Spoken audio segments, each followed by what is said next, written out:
It's really strange how and why we do it, but for many of us it seems imperative that we avoid confrontation because we fear the loss of love from someone if we disagree with them. And then some of us use all sorts of delaying tactics by putting things off for so long that these little things become big problems and we're certain to fail in their accomplishments. And many of us really program ourselves for failure because success seems so totally unattainable. I'm Joseph Feinstein, and today on our totally spontaneous, unrehearsed Teen Talk, we've assembled a group of youngsters to discuss their personal reasons for failure and how they deal with failure in their lives. We also have the foremost psychologist, Dr. Nathaniel Brandon, who has written a variety of books on self-esteem and how to bring it into your life.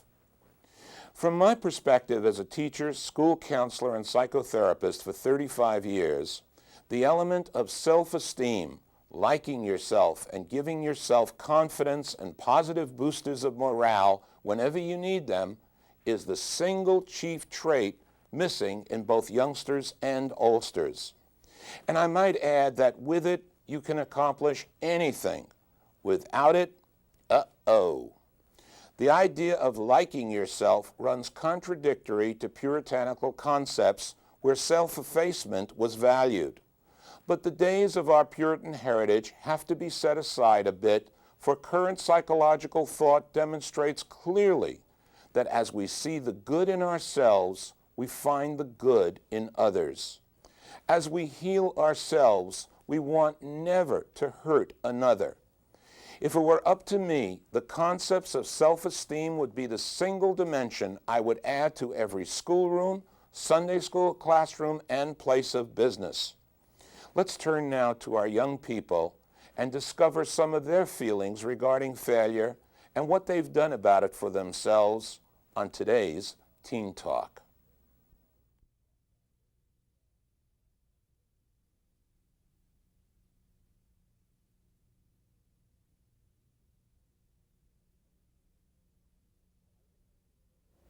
I recently wrote an article for the Los Angeles Times on how failure was affecting my students and me. I received many letters from people here in Los Angeles and from many other cities in the United States. My major point in the article was that I was thinking of leaving teaching because I was having a very difficult time watching my students fail, watching them drop out, and watching them abandon school, a place I think they need so much. I'm Joseph Feinstein, and today on Teen Talk, we've invited a panel of young people who all share a concern about the excessive failure rate of students in school. And as our special guest, we have Dr. Nathaniel Brandon, a psychologist and friend who has written and spoken extensively on his area of expertise, self-esteem. And let's start with you, Dr. Brandon. Let me ask you, how do you feel students and the whole idea of failure relates to self-esteem? That depends just how they interpret it. For example, if they start thinking, I'm a failure, or if their parents start telling them, you're a failure, you're a bum, you're a loser, then the consequence for self-esteem can be terrible. But I'd like to see people drop the word failure and think about it differently. What I did didn't produce the result I wanted. You understand? Yeah. That is in fact how I think. Like if I'm trying to write something, I read it back on my computer, say, didn't work, Nathaniel, try it again. I don't say I failed. I say what I do didn't work. I want a certain result. I look at what I did. I don't like the result. So for example, I can be in school, I can say, going to the movies 8 nights a week before an exam tends not to get the result of doing well on the test. Now, that's an interesting fact of life. Now, but I better figure out if I'd like to try a different strategy next time. I'd like to demoralize, depersonalize the whole area of scholastic success or failure and think in terms of this gives you a result you like, this does not give you a result you like. If you don't like the result, look back at what you did and think about what you could try doing differently next time. Beautiful. That's how you build self-esteem. And also how you pass. And how you pass. Right. That's right, because out of it all will come an emerging success story, won't it? Exactly. Panel, let's welcome you today to Teen Talk, and let's find out from you, what are some of the areas that you seem to fail at, and what did you kind of learn from the failure? Well, for a while I failed in math because I always had the impression that it was hard, that it was going to be hard. And since I thought of it that way, it was. And See, you really weren't doing what you needed to do to produce the success. You had bought into the fact that you couldn't make it in math.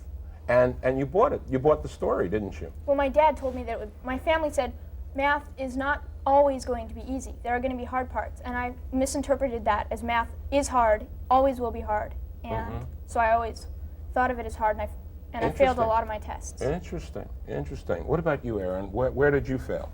I failed a lot in school. I did a lot of bad things at school, didn't do my work and thought, I just don't have to listen to anybody and I can do what I want and make my own decisions, and I'm mature enough, to decide what I want to do, and if I ever decided that I wanted to start doing my work again, it'd be real easy and, I'd be able to do it.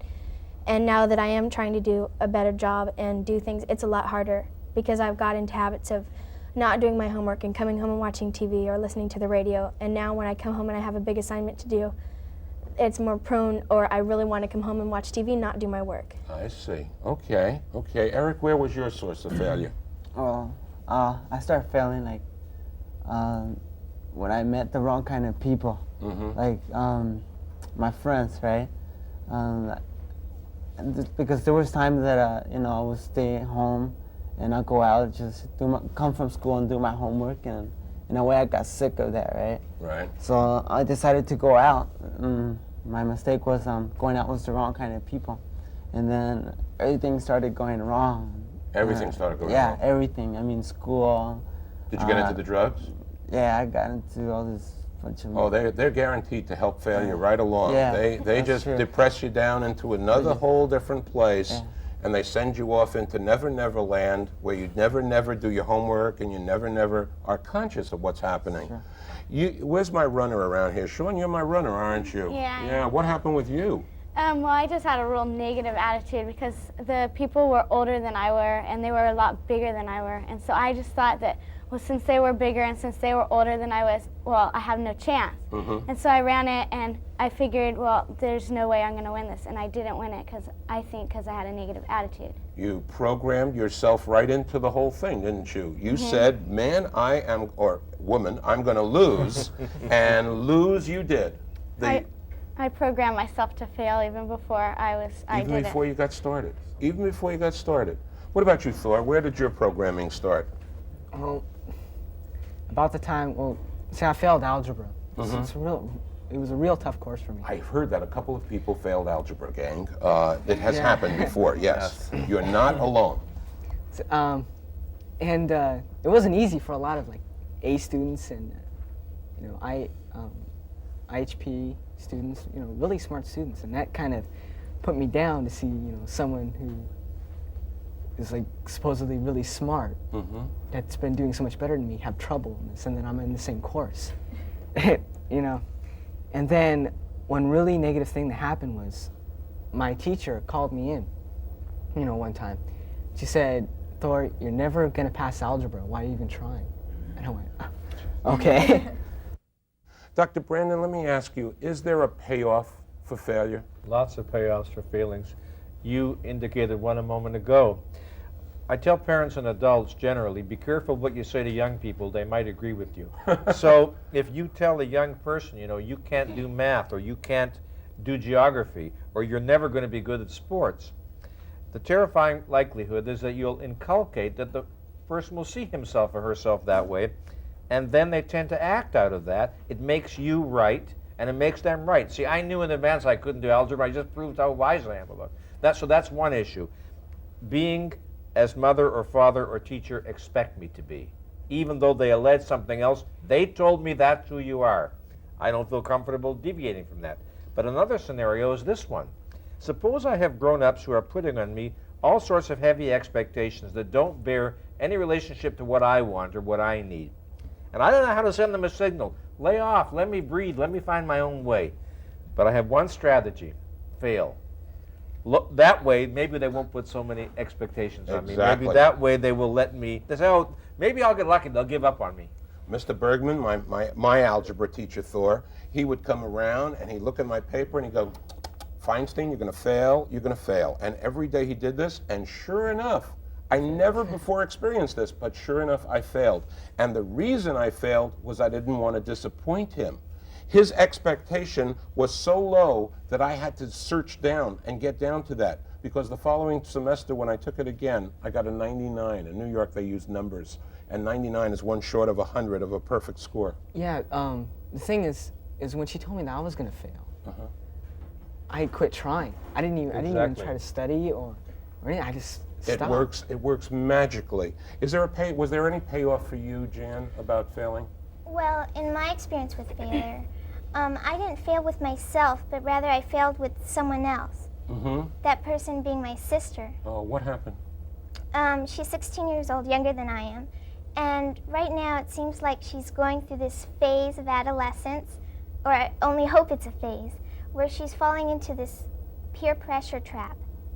And she's doing a lot of things that aren't terrible, where she'd be considered a juvenile delinquent, but they're things that aren't positive for her future. And it is traumatic for me, knowing where she came from, growing up with this innocent person, and then one day seeing her with a cigarette in her mouth. Oh. And in that way, I feel I failed because she fell into that peer pressure trap. And I was her older sister, someone she was supposed to look up to. And so you feel a responsibility for I felt responsible. I see. Well, let me just clue you in about one thing. All of adolescence is a phase.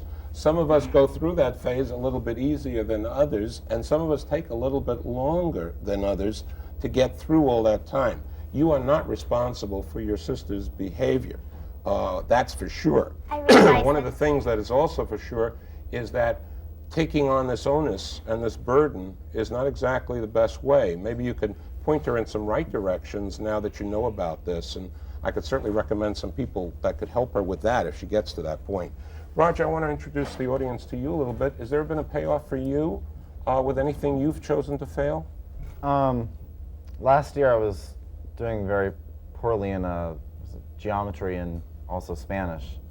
I had fails with 3 weeks to go, and my parents saw my progress report, and finally I buckled down and got those grades up, and I passed. It was awful watching Dad tearing that hair out of his head, each strand meaning so much. Yeah. But the fact is that why did you decide to change it? Why didn't you just continue failing?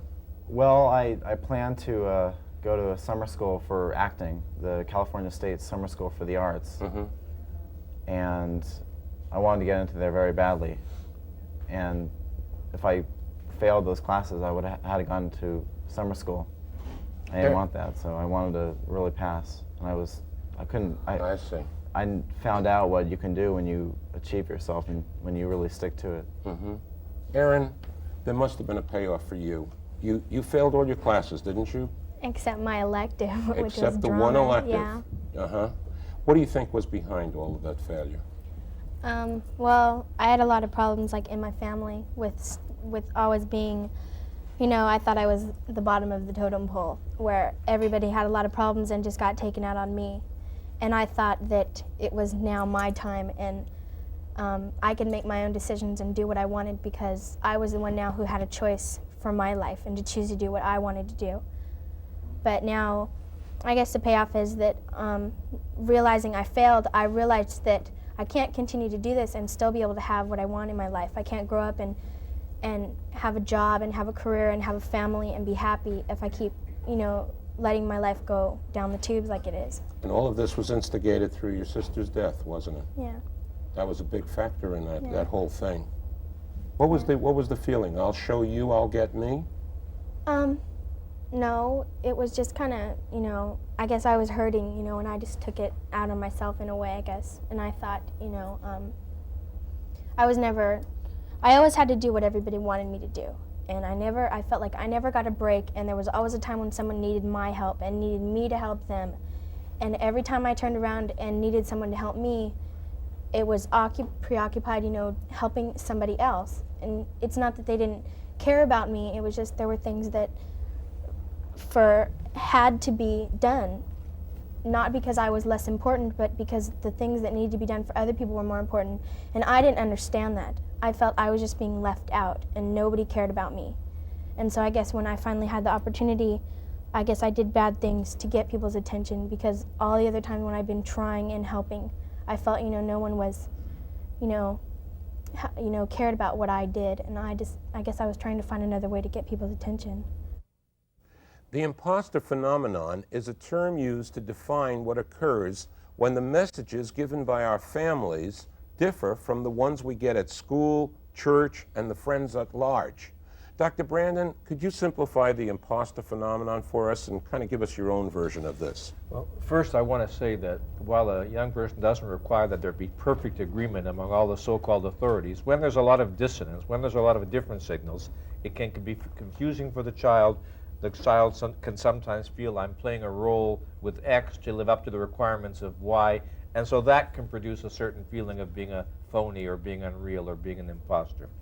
But equally, a child could feel like an imposter because maybe I'm just acting to please the authorities and denying a lot of what's really going on inside myself. I'm generating a false front. Right. Or it could be entirely different. I could have a poor self-esteem combined with high intelligence, but I don't feel I deserve my brains. I don't feel I deserve my good grades. I may have good looks and feel I don't deserve that. That can produce in me a feeling of phoniness. The concept of girls not willing to show how intelligent they are, how understanding they are, because boys won't like them if they're too smart. Exactly. Or boys can have their versions of exactly the same problem. There are lots of boys who don't want people to know how intelligent they are or how sensitive they are. Or just as there are girls who don't want people to know how competent they might be or how intelligent they might be. So they hide often the very best parts of themselves. One of the ways of hiding, by the way, is not doing well in school. Right. Hiding your virtues, not your vices. Hiding your strengths, not to appear different, not to stand out. But just the same, it's phony, and it results in a feeling of being You can feel like an imposter for getting a D just as much as for getting an A. I understand. You guys follow? Do you understand the concept? Does it work for you that way, Sarah? Well, for a while, there was a time in my life where, nothing went right. So, I'm an actor, an actress, and I auditioned for things, and if I didn't get the part the first time around, I would carry around the feeling, well, I didn't get that part. So, how's the next audition going to be any different? Right. I probably won't get that part either. I probably won't. I just go in there and there are so many different ingredients that go into the selection process of which person gets a particular part insofar as color hair or size or dimensions and so forth. You know that. Yeah, now I realize that. So I go into each audition thinking that now it's different and that I have a good chance of getting it, no matter what. The success is in there. Yeah. The brain is feeding on success. Okay. How are you your own worst enemy? How have you been your own worst enemy, and how can you be your own best friend? Eric? Well, I guess at times I could be my worst enemy by not taking care of myself, let's say going out late at night, and, that wouldn't be something my body will appreciate. How about the drugs? The drugs, that's that. I would hate that because, it'll harm me in every way. Did you stop with the drugs? Of course. Why?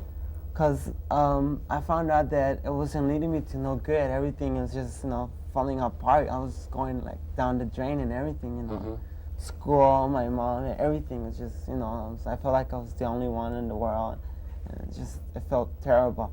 But I just said to myself, I have to stop this if I want to continue living and have a good future, because drugs wasn't going to get me a future. It's just going to, end up in the street or maybe dead.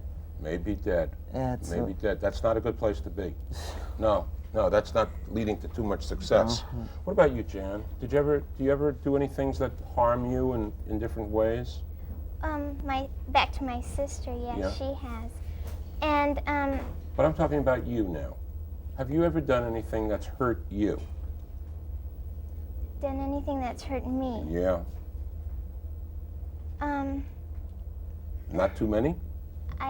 No, I can't think of Good, good. There are some people who are very attentive to themselves and very caring of themselves. I work on my self-esteem. How? I always tell myself that I'm never a failure. No one's a failure unless they make the personal decision to give up at trying to succeed. And I've never given up. Great. Good for you. Good. I think I can. I think I can. I think I can. And when you think you can, you probably can, you know? Someone said that success is going from failure to failure without the loss of enthusiasm. Can you guys relate to that? Can you relate to that? Yeah, I can with the track meet again. I keep failing, but I keep trying more. You know, I try harder each time I fail, because I feel that since I try harder, then that will make me be able to win, and also that I have a positive attitude. And do you do the necessary other things like feed your body the right Yeah. amount of food and the right Yeah. kind of food and get some exercise and some fresh air and stuff? Good, good. And what do you do, Roger, to make success happen in your life?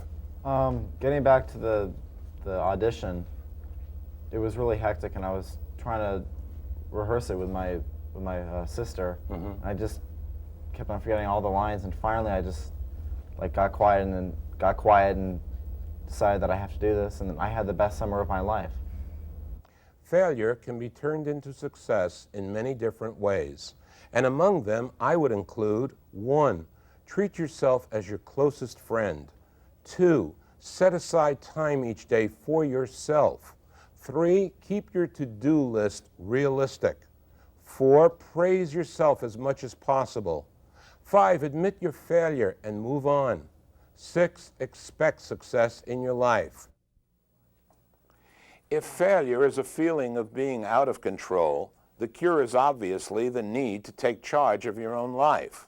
No one will give you more assistance than Dr. Nathaniel Brandon in his wonderful book, How to Raise Your Self-Esteem. This book is filled with wisdom, sensitivity, and very worthwhile practical suggestions to get you moving from negative to positive. As you begin to expect success in your life, so shall it begin to happen. And if the message of failure is highlighted, your willingness to accept that takes center stage. This reminds me of a story, but then again, what doesn't remind me of a story? When I was 16, I was taking Algebra 1A at Taft High School in New York with Mr. Bergman, the most negative teacher I have ever known. He'd walk up and down the rows each morning, perusing our homework, and as he stood over me, he would go and announce loudly enough for everyone to hear, "You're going to fail, Feinstein. You're going to fail." Well, I failed the course, the first ever in my schooling, and I facetiously remarked that the reason I failed was because I didn't want to disappoint Mr. Bergman. Teachers, like parents or employers or anyone in authority, have tremendous influence in making their voices heard, not only overtly, but covertly deep within our souls. P.S. I took the course again and earned an A as my new teacher practiced a much more genuinely approving philosophy of encouragement and optimism. When I decided I wanted to be a movie actor, I began the process to make that happen. I know I'm not your basic Kevin Costner or Richard Gere type, but I wanted to be in a movie. I took pictures, searched, and found an agent, went on auditions, and lo and behold, one day I met this lovely casting agent who thought I'd be just fine as a newspaper man in a Richard Pryor movie that she was casting. I got the part and was well paid for those 17 well-chosen words. I wanted that experience, and I got it. You can too, for as they say, and you want to be aware of this, be careful of what you ask for, you probably will get it. And as they said so eloquently on today's show, success is going from failure to failure without the loss of enthusiasm. For Teen Talk, this is the enthusiastic Joseph Feinstein saying, we'll see you very soon.